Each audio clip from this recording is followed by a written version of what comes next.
네, 시장 상황 살펴보겠습니다. 신한투자증권의 이호석 PB와 함께 키워드 원투펀치 이어가 보겠습니다. 안녕하세요. 네, 안녕하십니까. 이호석 PB입니다. 네, 오늘은 시장이 전반적으로 좀 어려움을 겪고 있는 상황 속에서 뭔가 좀 선전하고 있는 종목군들도 시원한 펀치 한 방보다는 좀 잽을 날리는 그런 몇몇 종목군들이 좀 보이는 것 같은데요. 오전장에 눈에 띄는 그런 펀치 어떤 거였다고 보세요? 네, 중국 확진자 급증, 물류망 마비입니다. 물류 쪽, 이쪽 봐주셨네요. 중국 코로나 이슈는 뭐 매일매일 시장에 영향을 미치는데, 하지만 또 관련된 종목군들, 가장 크게 강한 종목군들은 매일 변하는 것 같습니다. 물류 쪽이요. 좀 더 설명을 해주세요.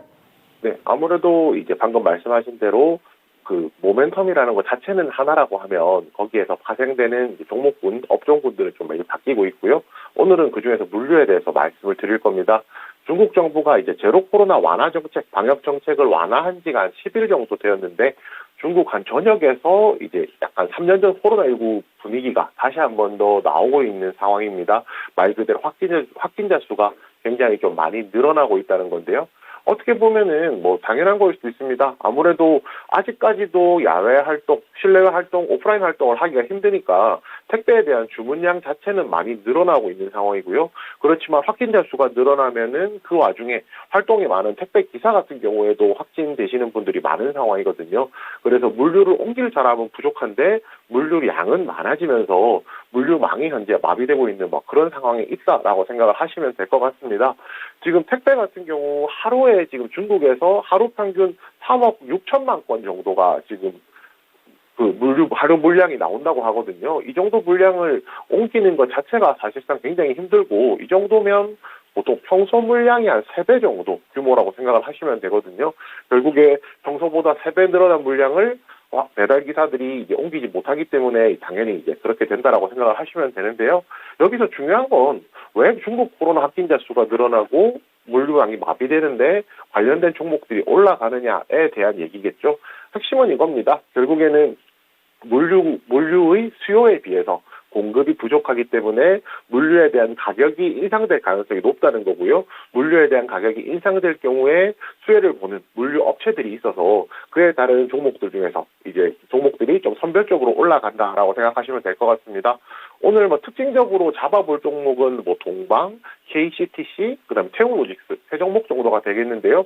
우선 동방부터 살펴보면 동방 차트 보시면은 지금 현재가 같은 경우가 11월 한 11일, 12일, 11월 초에 있었던, 중순에 있었던 고점을 돌파하려고 시도를 하고 있는 모습을 보여주고 있습니다. 당연히 이 시기에 쌓였던 매물들이 많은 상황이기 때문에 이 종목이 여기서 더 치고 갈 수 있을지에 대한 부분은 조금 더 보수적으로 접근할 필요가 있다라고 판단을 하고요. 11월 12일에 왜 주가가 이제 상승했는지도 판단을 해봐야 되는데 쿠팡이 로켓 배송을 통해서 처음으로 이제 적자를 탈피했다라는 보도가 나왔고 실적 발표가 있었습니다. 그 내용이 나오면서 이제 시세가 나왔던 것을 부분을 감안해 본다라고 하면 지금 이 모멘텀이 그것보다 더 강한 모멘텀일 경우에 전에 쌓여 있는 매물대를 뚫을 수 있다는 점 생각해 본다면 아직까지는 오늘 이제 오후장까지 느긋하게 보시면서 매물대 돌파 가능한지 보고 이제 대응하시는 부분 충분히 가능하실 거라고 생각을 하고요. KCTC도 마찬가지입니다. 마찬가지로 이 종목도 쿠팡 관련주로 보통 저희가 얘기를 많이 하기도 하고 결국 이제 그 동방과 같은 흐름을 보이기도 했는데요. 동방, 태웅로직스, 그다음에 그 KCT 다 마찬가지입니다. 시세의 연속성이 그렇게 있는 종목 자체가 아니라는 겁니다. 이 개별 모멘텀 이런 내용들에 대해서 조금 더 집중할 필요가 있다라고 지금 판단하고 있습니다. 실제로 중국에 진출해서 택배 사업을 영위하는 업체는 없는 거죠? 네, 지금 아무래도 중국 이제 물류란 때문에 엮어서 저희가 테마성으로 저희가 언급을 하고 있는 거지 실질적으로 수혜를 볼 수 있는 기업은 조금 요원하다라고 생각하시면 됩니다. 예, 알겠습니다. 그래서 간접적인 수혜주라도 찾는 분위기가 형성되다 보니 이 물류와 관련된 이 운임이 오르지 않을까라는 기대감에 이런 종목군들이 오른다. 다만 연속성에 있어서는 물음표를 좀 제시해 주셨네요. 그러면요, 오늘 장을 이길 펀치 한 방 어떤 쪽으로 준비하셨어요? 네, 폐배터리 재활용 시장 관심 가져보자입니다. 폐배터리요. 이쪽도 관심 있으신 분들이 상당히 많으실 텐데 꿈틀꿈틀하다가 아직은 좀 바닥권에 놓여 있습니다. 모멘텀 있나요? 네, 저희 우선 이제 최근에 이제 2차 전지 관련한 종목들이 외국인 기관 수급을 받으면서 시세가 많이 나왔던 부분에 50배에 의해서 그 이후에는 뭐 차익 실현 물량들도 현재 나오고 있는 상황인데요. 저희가 성장주라고 뭐 보통 메가 트렌드라고 얘기를 하는데 메가 트렌드에 대해서 언급을 할 때 가장 언급이 많이 되는 섹터 중에 하나가 뭐 2차 전지, 폐배터리 재활용 산업이라고 할 수가 있습니다. 그런데 이게 앞으로 조금 더 실질적으로 이제 수혜를 볼 수 있는 내용들이 나오고 있어서 그에 대해서 조금 오늘 설명을 드리려고 합니다. 우선 폐배터리 뭐 재활용 시장 같은 경우에는 앞으로 시장이 뭐 더 커질 것이라는 것에 대한 의문은 없을 거라고 생각합니다. 당연히 시장이 더 커지는 것에 대한 의문은 없겠지만 이유는 간단합니다. 글로벌 전기차 시장이 커지고 있기 때문에 그에 따라서 폐배터리 재활용 시장도 동반 성장을 해야 되는 거고요. 성장 규모를 저희가 조금 놓고 얘기를 해본다면 2025년부터 시작해서 연평균 한 33% 성장하는 규모를 좀 보일 것이라고 예상을 하고 있습니다. 거기에 더불어서 왜 재활용을 꼭 해야 되는지에 대한 이제 당위성도 좀 필요한데요. 아시다시피 2차 전지를 만들기 위한 재료는 이제 금속이죠. 리튬이라든지 니켈, 코발트, 망간 뭐 이런 금속들이 될 겁니다. 근데 2015년 초 대비했을 때 리튬 가격 같은 경우가 현재까지 16배가 올랐거든요. 쉽게 말해서 원재료 가격이 계속 올라가고 있다는 겁니다. 리튬뿐만 아니죠. 니켈, 코발트, 망간 같은 다른 금속들이 가격 변동폭이 굉장히 큰 편이기 때문에 안정적으로 이제 그 배터리를 만드는 것이 상당히 힘들다는 것을 알 수가 있고요. 또 이제 니켈, 코발트, 리튬 같은 경우가 특정 국가에 이제 한정해서 이제 매장이 되어 있다 보니까 만약에 그 지역에 이제 문제가 생긴다라고 하면 지역적인 리스크 때문에 아무래도 이런 가격들이 또 변동을 할 수 있다는 겁니다. 결국 이제 안정적으로 재사용을 하게 되면은 이런 부분들을 안정적으로 공급을 할 수 있다는 게 굉장히 포인트고요. 그리고 한 가지 더 있습니다. 완성차 업체 입장에서도 이 부분도 봐야 되는데요. 폐배터리를 재활용해서 사용을 하게 되면 신품에 비해서 30에서 50% 정도 가격 경쟁력이 발생을 하게 되거든요.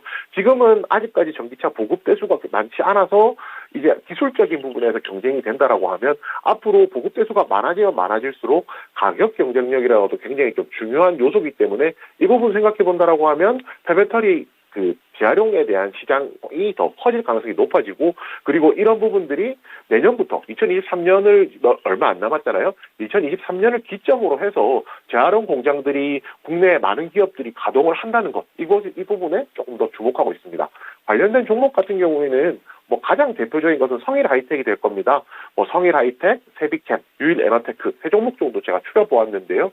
성일 하이텍은 이제 2차 전지 폐배터리 이제 재활용과 관련해서는 국내에서 뭐 탑핑으로 꼽히는 종목입니다. 국내 유일의 이제 폐배터리 스크랩 수집 및 이제 처리하는 리사이클링 업체라고 생각을 하시면 되는데요.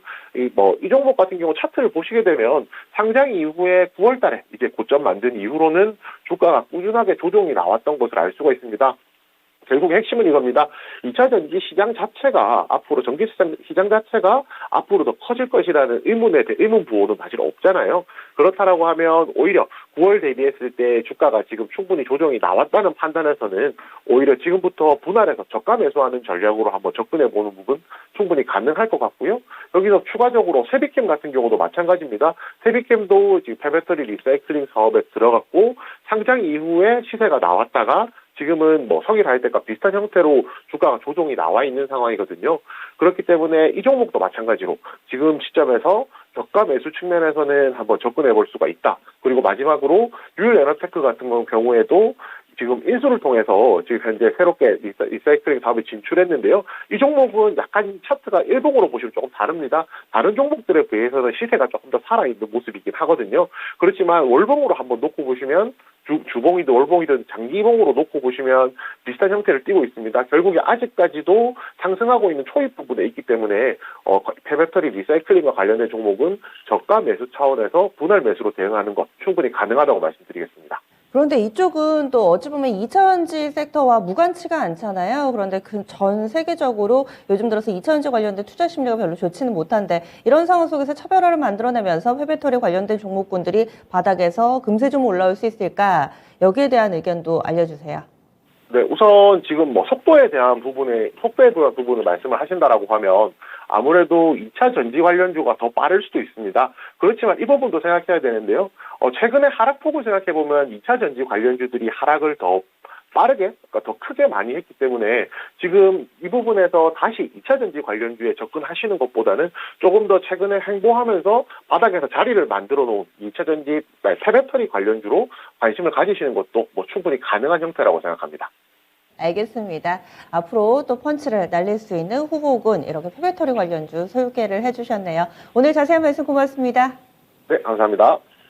네, 키워드 원투펀치 신한투자증권의 이호석 PB였습니다.